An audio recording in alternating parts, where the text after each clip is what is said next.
Magandang araw po sa inyong lahat, lalo na sa mga minamahal nating senior. Ako po si Dr. Miguel Santos, isang doktor na nakatuon sa pag-aalaga ng ating mga nakatatanda.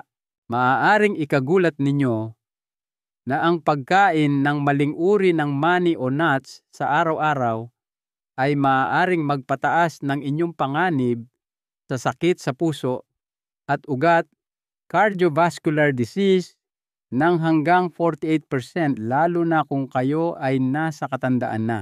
Ang numerong iyan, ay may basehan. Ito ay mula sa mga pag-aaral na isinagawa sa loob ng maraming taon at inilathala sa Journal of the American College of Cardiology. Ang nakakatakot na bahagi. Ang ilang karaniwang mani na madalas nating makita sa ating mga kusina ay may potensyal na dahan-dahang magpataas ng presyon ng dugo, magdulot ng pamamaga bumara sa mga ugat, at posibleng magpalala pa ng paghina ng isip. Gayunpaman, maraming senior ang kumakain nito dahil sa paniniwalang ito ay masustansya. May isang partikular na mani na ibubunyag ko mamaya na naiugnay sa pagtaas ng antas ng isang kemikal na kung madalas makonsumo ay maaaring makasira sa inyong mga bato, atay at utak. Ang maning ito na madalas sabihin ng mga nagda-diet na low carb na malusog ay malamang na nasa inyong garapon na ng merienda ngayon. Ngunit maaari itong permanenteng nakakasama sa katawan ng mga nakatatanda. Pero huwag po kayong mag-alala dahil narito ako para gabayan kayo. Ito na po ang pinakakumpletong gabay sa pagkain ng mani mula sa kung anong mga mani ang pinakaligtas, pinakamalusog sa puso at pinakamainam para sa utak, pati na rin ang mga dapat ninyong iwasan. Siguraduhing tapusin ninyo ang panonood dahil may isang nakatagong katotohanan tungkol sa pinakamapanganib na mani na hindi alam ng marami at baka ito na ang dahilan ng pagkasira ng inyong kalusugan nang hindi ninyo namamalayan.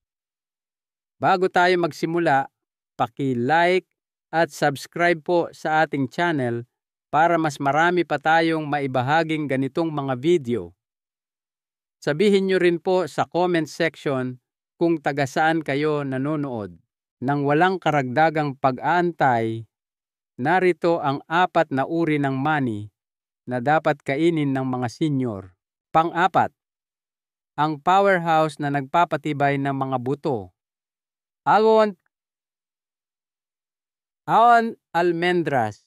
Dahil sa taas ng taglay nitong calcium at vitamin E na magkatuwang na nagpapanatili ng malusog na mga buto, ang almonds ang isa sa pinakamahusay na pagkain para sa tumatandang katawan.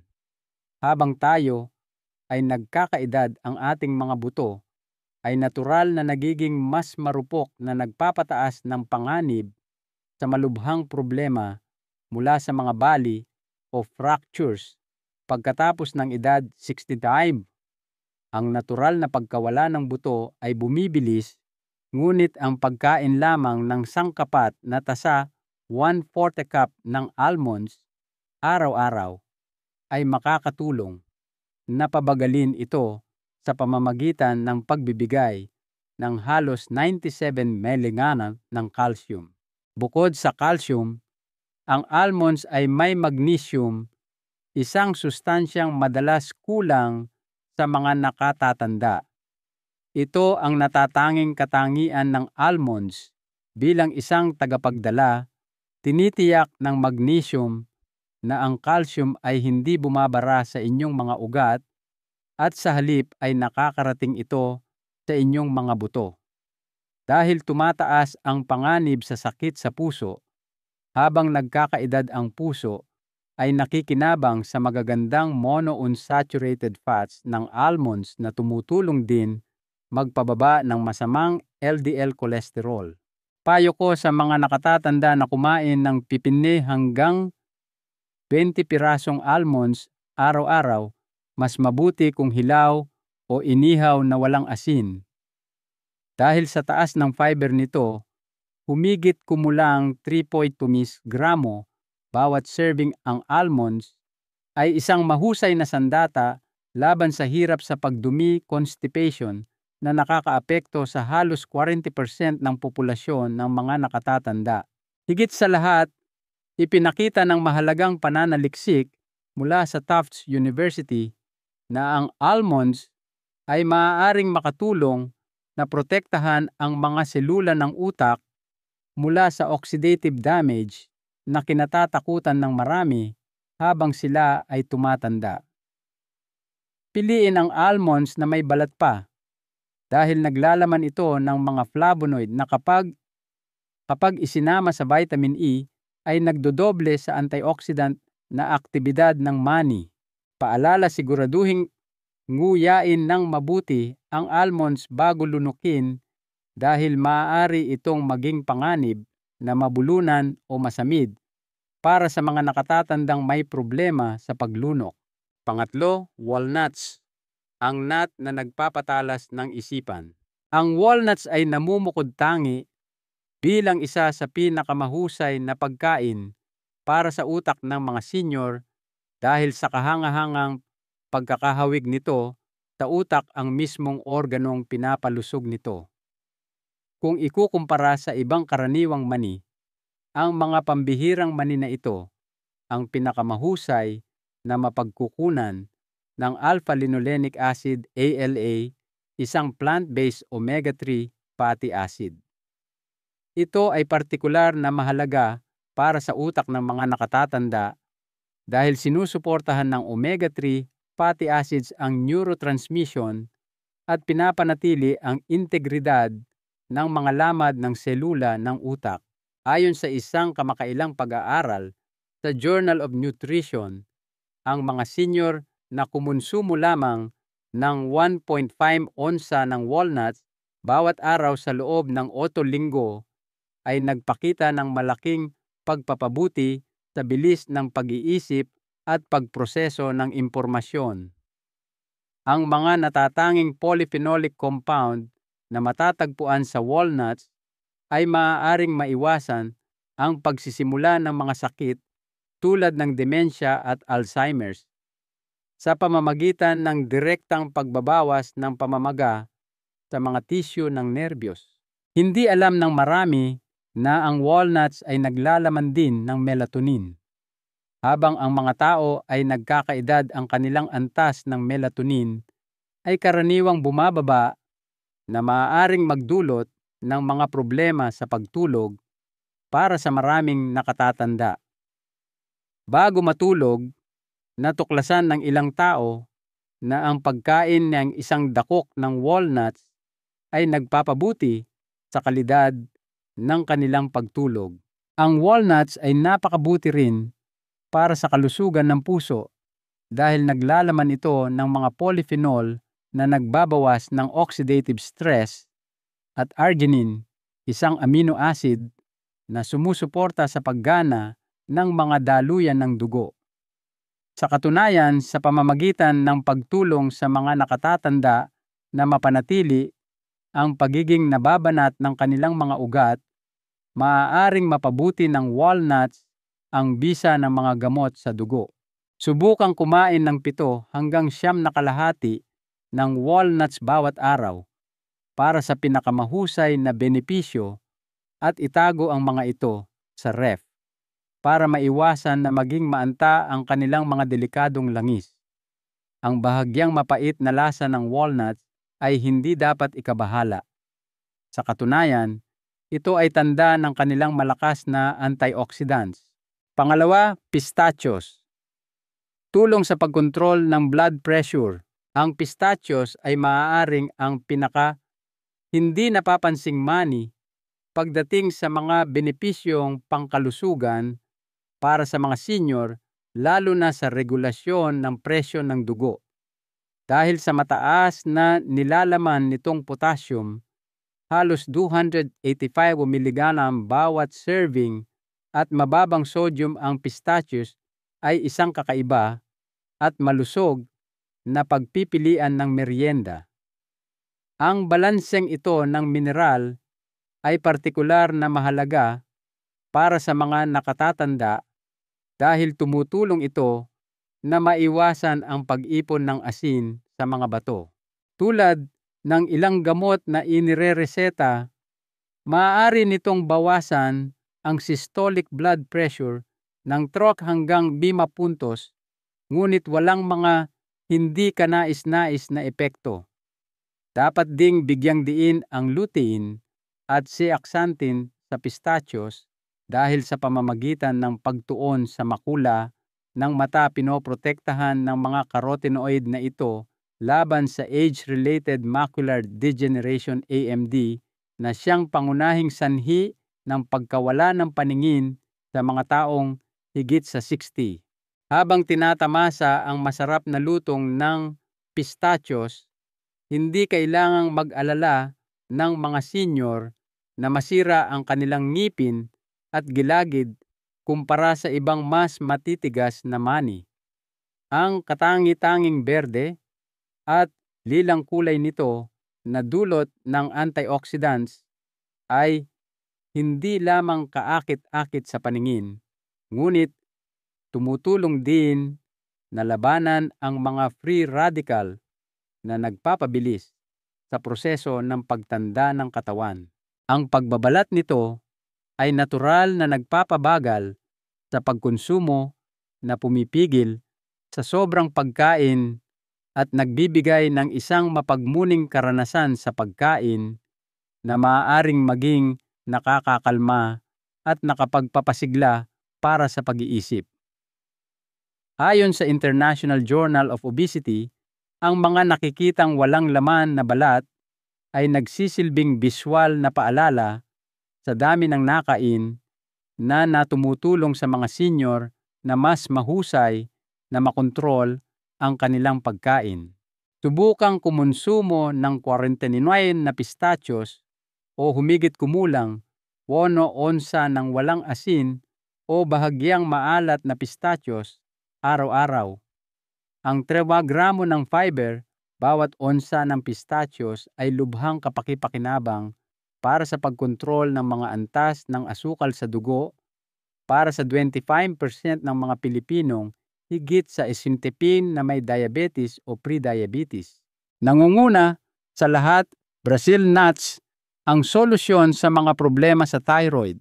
Ibinigay namin sa Brazil nuts ang pinakamataas na parangal dahil sinusuportahan nito ang paggana ng thyroid, isang mahalaga, ngunit kung minsan ay napapabayaang aspeto ng malusog na pagtanda. Ang mga kamangha-manghang mani na ito ang pinakakilalang mapagkukunan ng pagkain ng selenium na naglalaman ng 96 micrograms o 137% ng iyong pang-araw-araw na pangangailangan sa isang mani lamang. Ito ay napakahalaga dahil hanggang 20% ng mga taong higit sa 65 ay dumaranas ng mga abnormalidad sa thyroid at marami sa mga kasong ito ay hindi natutuklasan dahil ang kanilang mga sintomas ay madalas na napagkakamalang sintomas lang ng pagtanda. Ang selenium ay mahalaga para sa pag-activate ng thyroid hormone na sumusuporta sa produksyon ng enerhiya, metabolismo at regulasyon ng mood. Ang mga partikular na fatty acid sa Brazil nuts ay hindi lamang tumutulong sa thyroid, kundi pinapanatili rin ang myelin, ang proteksyon na bumabalot sa mga selula ng nerbiyos na madalas na nasisira sa pagtanda. Ang pagpapanatili ng myelin na ito ay maaaring makatulong sa mga senior na mapanatili ang kanilang mga reflexes, bilis ng reaksyon at bilis ng pag-iisip. Ang selenium na matatagpuan sa Brazil nuts ay mas madaling magamit at mas madaling gamitin ng iyong katawan kumpara sa mga sintetikong tableta ng selenium. Dahil sa yaman at pagkakrimi ng lasa nito kahit kaunti lang ay sapat na. Sa katunayan, napakatindi ng bisa nito kaya't kailangan mo lamang ng ilang piraso. Sa katunayan, dahil sa masamang epekto ng sobrang selenium, inirekomenda ko na ang mga nakatatanda ay kumain ng hindi hihigit sa 1 o 2 Brazil nuts bawat araw. Hanapin ang Brazil nuts na nasa kanilang balat pa kapag namimili kayo dahil pinapanatili nito ang mga sustansya sa mas matagal na panahon.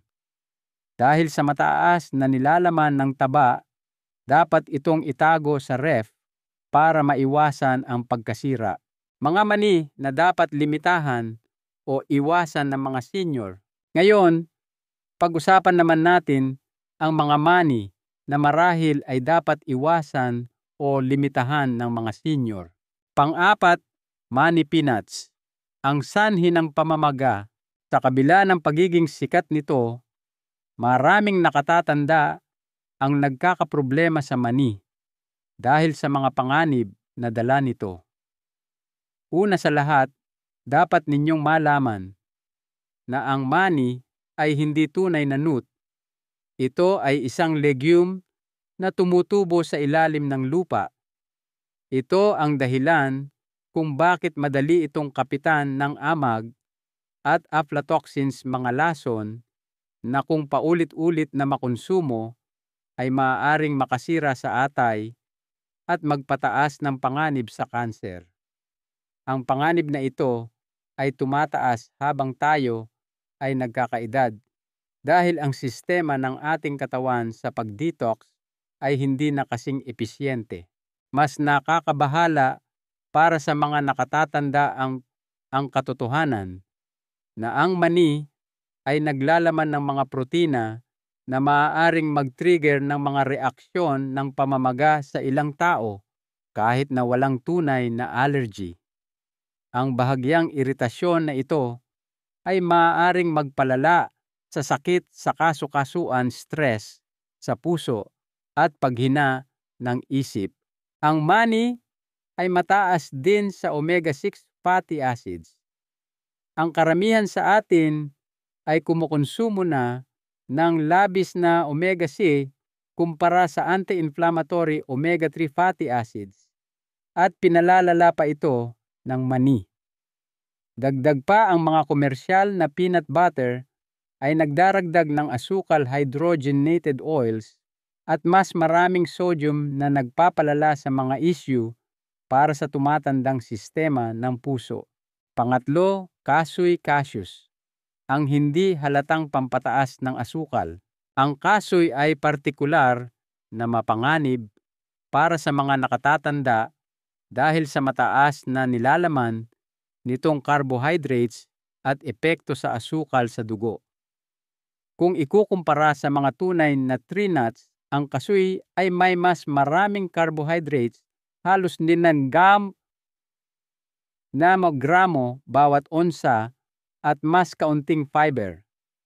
Sa mga taong higit sa 65 kung saan marami ang may diabetes o pre-diabetes, maaari silang magdusa mula sa pagtaas ng asukal sa dugo dahil dito.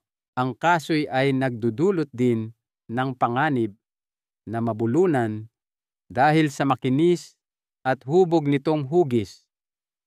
Naglalaman din ito ng maraming oxalates, mga molekulang maaaring kumapit sa calcium at bawasan ang pagsipsip nito sa katawan, isang malaking problema para sa mga nakatatanda na nasa panganib na para sa osteoporosis. Ang mga oxalate ding ito ay nagpapataas ng panganib ng kidney stones. Dahil sa mahabang proseso para alisin ang urushiol, isang nakalalasong sangkap na matatagpuan din sa poison ivy, nawawala ang malaking bahagi ng nutrisyon ng kasoy. Pangalawa, macadamia nuts, ang bomba ng kalorya. Sa kabila ng masarap na lasa nito, ang macadamia nuts ay isang seryosong alalahanin sa kalusugan ng mga nakatatanda dahil sa napakataas na calorie density nito. Sa halos 200 calories bawat onsa, ito ang pinakasiksik sa calories na nut sa merkado. Dahil ang metabolic rate ay natural na bumabagal sa pagtanda, lalo nitong pinapahirap ang pamamahala ng timbang. Mayroon din itong isa sa pinakamataas na halaga ng saturated fat, 3 gramo bawat onsa, na maaaring magpataas ng masamang LDL cholesterol. Dahil sa tigas nito, nagdudulot ito ng panganib sa kalusugan ng bibig ng mga nakatatanda na may korona tulay o marupok na ngipin.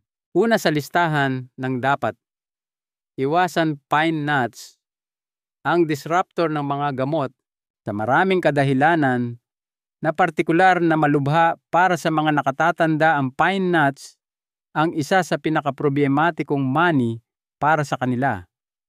Ito ay lubhang nakakabahala dahil naglalaman sila ng mga compound na nakikipag-ugnayan sa mahigit 60% ng mga gamot na inireseta para sa mga pasyenteng nakatatanda. Maaari nitong bawasan ang bisa ng mga gamot na ito o magdulot ng masamang epekto. Ito ay partikular na totoo para sa mga gamot sa presyon ng dugo, statins at ilang antidepressant. Ang pinaka nakakabahala ay ang pine nut illness na nagreresulta sa isang mapait at metalikong lasa na maaaring tumagal ng ilang linggo pagkatapos kumain. Bagamat tila hindi ito mahalaga para sa mga nakatatanda, maaari itong magkaroon ng malalang kahihinatnan dahil ang pagbabago sa panlasa ay nauugnay sa pagbaba ng gana sa pagkain at katayuang nutrisyonal. Isang mahalagang aral at paanyaya bilang inyong lingkod, Dr. Miguel Santos, nais kong ipaalala na ang paggawa ng desisyon sa kung anong mani ang kakainin at iiwasan ay maaaring magkaroon ng malaking epekto sa inyong kalusugan, sigla at pag-iisip habang kayo ay nagkakaedad. Tandaan po natin, kahit maliliit na pagbabago, kapag ginagawa ng tuloy-tuloy sa paglipas ng panahon, ay nagbubunga ng malalaking resulta. Ang mahalagang aral po dito ay ito: ang pagtanda ay hindi isang parusa, kundi isang pribilehiyo. At sa bawat araw na ibinibigay sa atin, may kapangyarihan tayong gawin itong mas maganda at mas malusog sa pamamagitan ng matalinong pagpili. Ang kalusugan po ninyo ay nasa inyong mga kamay. Ngayon, pagkakataon nyo namang magsalita. Meron ba kayong patunay na ang mga pagbabago sa pagkain tulad ng pagdaragdag o pag-alis ng ilang partikular na mani ay nakaapekto sa inyong kalusugan? Sabihin nyo sa akin kung aling mani ang pinakanagpabago sa inyong buhay. Mangyaring mag-iwan ng komento sa ibaba. Kung ang video na ito ay nakatulong sa inyo, i-type ang 1 sa comment section. Kung hindi naman, i-type ang 0. Ibahagi ang inyong mga saloobin at kwento. Huwag po ninyong kalimutan na mag-subscribe sa ating channel at i-click ang notification bell para hindi ninyo makaligtaan ang mga pinakamahusay na payong pangkalusugan para sa mga senior. At pinakamahalaga sa lahat, pakishare po ninyo ito sa inyong mga kaibigan, kapamilya, at sa lahat ng mga senior na mahal ninyo sa buhay. Maraming salamat po sa inyong pakikinig.